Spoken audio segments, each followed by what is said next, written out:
தொகுதி என்றாலே திராவிட முன்னேற்ற கழகத்தின் கோட்டை. ஒரு காலத்தில் சொல்லுவார்கள், படுத்துக்கொண்டே வெற்றி பெறக்கூடிய தொகுதி எழும்பூர் தொகுதி. சில நண்பர்கள் என்னையும் அழைத்தார்கள், எழும்பூருக்கு வாருங்கள், போட்டி போடுங்கள் என்று.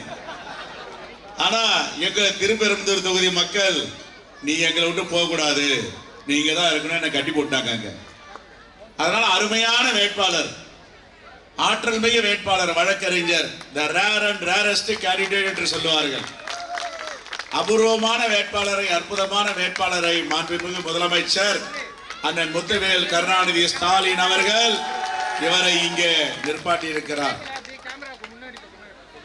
ஒரு சமூகத்தின் சொத்து, அசெட் ஆஃப் த கம்யூனிட்டி என்று சொல்லுவார்கள், அசெட் ஆஃப் த பார்ட்டி என்று சொல்லுவார்கள், அசெட் ஆஃப் த தமிழ்நாடு என்று சொல்லுவார்கள். அப்படி சொல்லுகின்ற வேட்பாளர் தான் நம்முடைய அன்பு சகோதரர் தமிழன் பிரசன்னா அவர்கள்.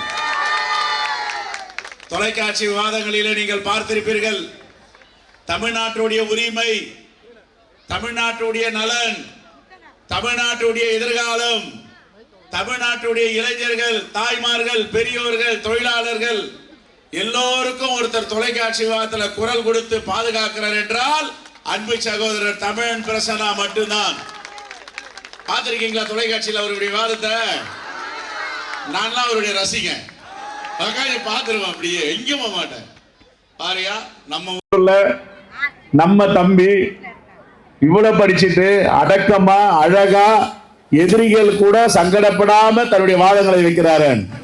அப்படிப்பட்ட அற்புதமான வேட்பாளரை நம்முடைய முதலமைச்சர் அண்ணன் தளபதி அவர்கள் இங்கே அறிவித்திருக்கிறார். உண்மையிலேயே நான் மனம் வந்து பாராட்டுகிறேன். என்னுடைய அருமை அண்ணன், மீண்டும் முதலமைச்சராக இருக்கின்ற அண்ணன் தளபதிக்கு நான் நன்றியை இங்கே தெரிவிக்க கடமைப்பட்டு இருக்கிறேன். நாங்க இங்க வாக்கு கேட்க வந்திருக்கோம். எதை வைத்து வாக்கு கேட்பது? 5 ஆண்டுகள் ஆட்சியில் இருந்தும், 5 ஆண்டுகள் ஆட்சியில் இருக்கும் பொழுது என்னென்ன சாதனைகளை செய்தோம் என்று சொல்லி இங்க வாக்கு கேட்க வந்திருக்கிறோம். கடந்த 5 ஆண்டுகளில் என்னென்ன வாக்குறுதி கொடுத்தோம்? ஆட்சிக்கு வந்தால் மீண்டும் முத்துவேல் கருணாநிதி ஸ்டாலின் என்பவர் இரும்பு மனிதர் ஆட்சிக்கு வந்தால் மகளிர் உரிமை தொகை 1000 ரூபாய் கொடுப்போம். கணக்கெடுத்துட்டோம், வந்தவனே கணக்கெடுத்து கொடுத்தோம்.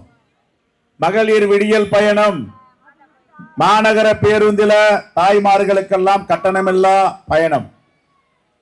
முதல் கையெழுத்து மாண்பு முதலமைச்சர் 2021 மே மாதம் பொறுப்பேற்றவுடன் போட்டார். காலை உணவு திட்டம் சொல்லவே இல்லை. சொன்னதை செய்பவர், செய்வதை சொல்வர் தான் நம்முடைய முதலமைச்சர் அண்ணன் மு.க. ஸ்டாலின் அவர்கள். காலை உணவு திட்டத்துக்கு 5ஆம் வகுப்பு வரை கொண்டு வந்தார். பெருந்தலைவர் காமராஜர் மதிய உணவு திட்டத்தை 75 ஆண்டுகளுக்கு முன்னாடி கொண்டு வந்தார். நான் நேற்றுக்கு முன்தினம் மானாமதுரையில பேசினேன். அப்ப பேசும்போது சொன்னாங்க, 75 ஆண்டுகளுக்கு முன்னாடி பெருந்தலைவர் காமராஜர் மதிய உணவு திட்டம் கொண்டதை இன்னும் பாராட்டி கொண்டிருக்கிறார்கள். நான் சொன்னேன், அடுத்த 75 ஆண்டுகள் கழித்து அண்ணன் தளபதி கொண்டு வந்த காலை உணவு திட்டத்தை பாராட்டுவார்கள்.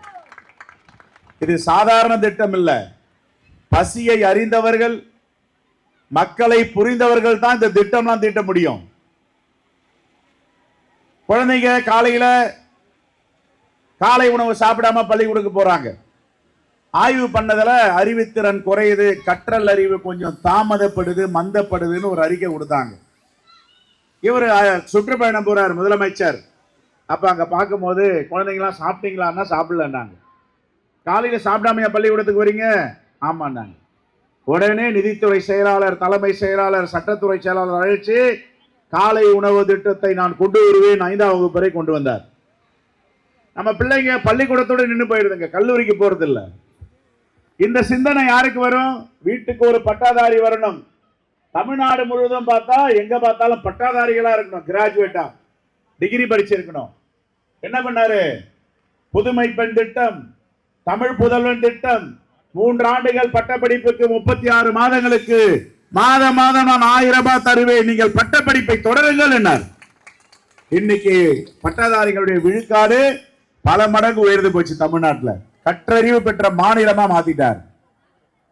ஓஏபி பென்ஷன்லாம் தெரியும், ஓல்டேஜ் பென்ஷன், மாற்றுத்திறனாளிகளுடைய பென்ஷன், ஆதரவற்றவுடைய பெண்கள் பென்ஷன் எல்லாத்தையும் உயர்த்தி கொடுத்தார். அதுக்கு பிறகும் நம்முடைய வீட்டில் யாராவது உடல்நிலை சரியில்லை, நோய் வாய்ப்பட்டுட்டாங்க அப்படின்னா மருத்துவமனைக்கு போனோம், எடுத்த உடனே 5 லட்சம் கட்டுனுவாங்க.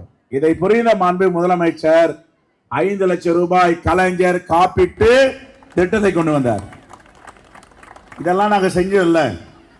இன்னுயிர் காப்போம் 48, மக்களை தேடி மருத்துவம், இல்லம் தேடி கல்வி, தாயுமானவர் திட்டம் எல்லாத்தையும் கொண்டு வந்தோம். ஆனா இப்ப வந்திருக்கோம் நாங்க. மக்களை தேடி மருத்துவத்தில் ஒரு புதுமையா கிராமங்கள்ல பண்ணாரு. என்ன பண்ணாரு? உங்களுக்கு என்னென்ன நோய் இருக்குன்னு பரிசோதனை பண்ணி அதுக்கு சிகிச்சை அளிக்கணும். மருத்துவரெல்லாம் ஒரு ஊருக்கும் கேம்ப் பண்ணாங்க. உங்கள் நலனின் ஸ்டாலின் என்ற ஒரு திட்டம்.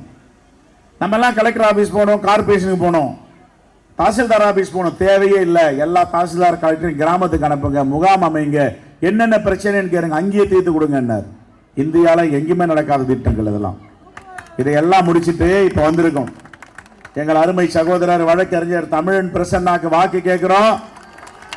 நீங்கள் 5 ஆண்டுகள் மாண்பு முதலமைச்சருடைய ஆட்சிக்கு நற்சான்றிதழை அளிக்க வேண்டும் என்றால் உதயசூரியன் சின்னத்தில் வாக்களித்து வெற்றி பெற வேண்டும். என்ன இவரை கையாட்டிட்டு வந்து உதயசூரியனுக்கு சின்னம் கேட்கிறாரு, உதயசூரியனுக்கு ஓட்டு போடுங்கன்றாரு. இப்போ எதுவும் அறிவிக்கலையா? ஏற்கனவே மாண்பு முதலமைச்சர் தளபதி அறிவிச்சிருக்காரு. என்ன அறிவிச்சிருக்காரு? ஒரு வாக்குகளும் உதயசூரியன் சின்னத்தில் எழும்பூர் தொகுதியில் இருந்து வாக்களிக்கும் பொழுது செஞ்சார்ஜ் கோட்டையில முத்துவேல் கருணாநிதி ஸ்டாலின் என்ற இரும மனிதர் முதலமைச்சர் என்று எதிரொலிக்கணும். இவர் வெற்றி பெற்று வந்த உடனே நேரம் உங்க வீட்டுக்கு வர போறார். 8000 ரூபாய் கூப்பன் கொடுக்க போறார். தமிழன் பிரசன்னா சட்டமன்ற உறுப்பினராக 8000 ரூபாய் கூப்பனும், 2000 ரூபாய் உரிமை தொகை மாதம் 1000 ரூபாயிலிருந்து 2000 ரூபாய். அதற்கு பிறகு புதுமை பெண் திட்டம், தமிழ் புதல்வன் திட்டம் 1000 ரூபாய் 1500. கலைஞர் காப்பீட்டு உரிமை தொகை 5 லட்சத்திலிருந்து 10 லட்சம். இன்னும் நிறைய திட்டங்கள் இருக்கு, சொல்லிட்டே போலாம். என் அருமை தாய்மார்களே, பெரியோர்களே, பொங்கல் வந்தது. எல்லோரும் பொங்கல் மகிழ்ச்சியாக தைப்பொங்கலை கொண்டாட வேண்டும். 3000 ரொக்க பணம் கொடுத்தாரா இல்லைங்களா? ஒரு கார்டுக்கு 3000. அப்புறம் இந்த எடப்பாடியும் மோடியும் சேர்ந்து இவர் 1000 உரிமை தொகையை கொடுக்கிறாங்க. பெண்கள் ஆண்கள் எல்லாம் ஒரு பக்கம் சாஞ்சிட்டாங்க. தேர்தல் நேரத்துக்கு தடையாணை வாங்கணும்னு நீதிமன்றத்தை நாடி ஸ்டே ஆர்டர் வாங்க முயற்சி பண்ணாங்க. வெள்ளிக்கிழமை இந்த பேச்சுவார்த்தை நடந்தது. யாருக்குமே தெரியாது. நிதித்துறை செயலாளருக்கு தெரியும், முதலமைச்சருக்கு தெரியும், தலைமைச் செயலாளருக்கு தெரியும். வங்கி மேலாளர் கூப்பிட்டார். திங்கட்கிழமை காலையில் 10 மணிக்கு மேல தான் நீங்க கோர்ட்டுக்கு போவீங்க, 9 மணிக்குள்ள வர வைங்க. 5000 ரூபாய் போட்டாருங்களா இல்லையா? 5000 ரூபாய் கொடுத்தார், 3000 ரூபாய் கொடுத்தாரு, 5000 ரூபாய் கொடுத்தாரு 3 மாதத்துல. இப்ப எங்க சட்டமன்ற உறுப்பினர் அருமை சகோதரர் தமிழன் பிரசன்னா வந்து 8000 ரூபாய் டோக்கன் கொடுக்க போறாரு. மாதம் 2000 ரூபாய் கொடுக்க போறாரு. கொடுப்பவர் வேணுமா, எடுப்பவர் வேணுமா? கொடுப்பவர் யார்? முத்துவேல் கருணாநிதி ஸ்டாலின் என்ற இரும மனிதர் கொடுப்பவர் மக்களுக்கு. எடுப்பவர் யார்?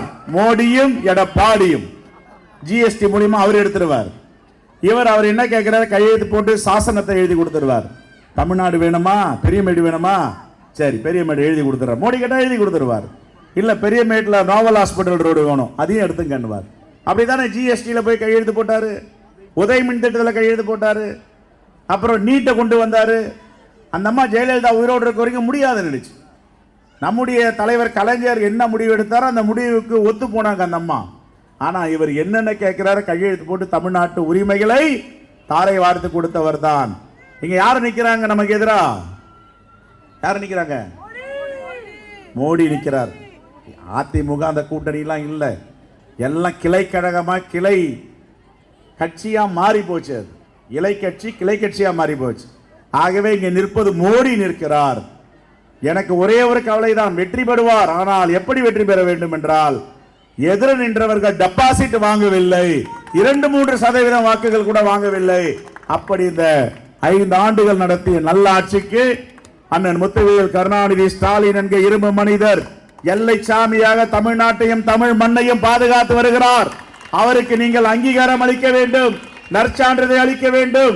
ஆகவே உதய சூரியன் சின்னத்தில் வாக்களியுங்கள் என்று உங்களுடைய பொற்பாதங்களை தொட்டு வணங்கி கேட்டுக்கொள்கிறோம். நாளை ராகுல் காந்தி வருகிறார். காலை 11 மணிக்கு ராகுல் காந்தி வருகிறார். சூறாவளி சுற்றுப்பயணம் செய்கிறார். எதற்காக சூறாவளி சுற்றுப்பயணம் செய்கிறாரு? முத்துவேல் கருணாநிதி ஸ்டாலின் என்ற இரும்பு மனிதர் iron man of the state முதலமைச்சராக வர வேண்டும் என்று சுற்றுப்பயணம் செய்கிறார். எல்லா வேட்பாளர்களும் பொன்னேரியில, சோளிங்கர்ல, துறையூர்ல நிக்க போறாங்க. அடுத்த 2 நாள் கழிச்சு அந்த பக்கம் தென் தமிழ்நாட்டுக்கு வரார். இதுக்கிடையில ஓசூர்ல நம்முடைய மல்லிகார்ஜுன கார்கே அகில இந்திய காங்கிரஸ் கமிட்டி தலைவரும் நம்முடைய முதலமைச்சரும் மேடையில பிரச்சாரம் பண்ண இருக்காங்க. என் அருமை தாய்மார்களை, இங்க நிக்கிறவங்க எல்லாம் பாருங்க, இந்த மண்ணை பாதுகாப்பவர்கள். அந்த பக்கம் எடுத்துக்கங்க. ஒருத்தர் அப்பா கூட சண்டை போட்டு கட்சி ஓடிச்சிட்டு வந்தார். இன்னொருத்தர் சித்தி கூட சண்டை போட்டு கட்சி ஓடிச்சிட்டு வந்தார். இன்னொருத்தர் ஓட்டர் சைக்கிள் வச்சு சுத்திட்டு இருக்கிறவர். இது கூட்டணியாது? இது மண்ணை பாதுகாக்கின்ற கூட்டணியா? மண்ணை காட்டி கொடுக்கின்ற கூட்டணி அவங்க கூட்டணி. இந்த மண்ணையும் மக்களையும் பாதுகாக்கின்ற கூட்டணி திராவிட முன்னேற்ற கழக தலைமையில் இருக்கின்ற கூட்டணி. என் அருமை தாய்மார்களே, பெரியோர்களே, மீண்டும் மீண்டும் சொல்லுகிறேன், உங்களுக்கு மிகப்பெரிய கடமை இருக்கிறது. எழும்பூர் தொகுதி மட்டுமல்ல, நம்முடைய தமிழ்நாட்டை பாதுகாக்க வேண்டும், இந்தியாவை பாதுகாக்க வேண்டும். இன்னைக்கு நாடாளுமன்றத்திலே கருப்பு சட்டத்தை இயற்றுவதற்கு முயற்சி செய்து கொண்டிருக்கிறார்கள். நம்முடைய 39 நாடாளுமன்ற தொகுதிகளை 9 தொகுதியை குறைப்பதற்கு முயற்சி நடந்து வருகிறது. தமிழ்நாட்டுக்கு எதிராக சதி தீட்டுகிறார்கள். இந்த சதிகாரர்களை விரட்டி அடிக்க உதய சூரியன் சின்னத்தில் வாக்களியுங்கள், வாக்களியுங்கள்.